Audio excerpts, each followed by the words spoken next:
Dostali sme takú, že dosť neočakávanú objednávku a potrebujeme to rýchlo doručiť, lebo kuriér už mimochodom medzičasom odišiel.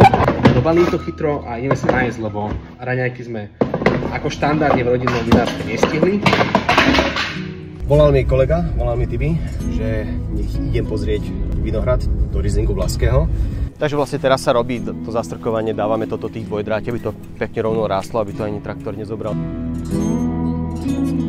Nech sa páči. Díky. Dorazím. Vynikajúca. To mi niečo nesedí. Prečo?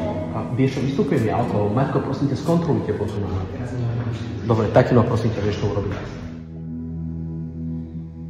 Aj keď vo vinárstve robím minimum, a dnes sme riešili akurát billboardy, ktorými sa snažíme našich hostí dostať do Strakova.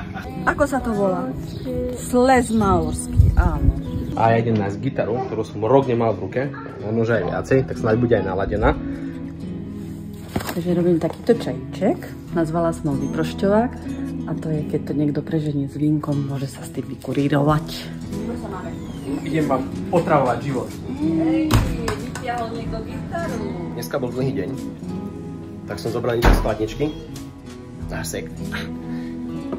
Taký sektík. Potrebujeme poháre. Idem pre ne.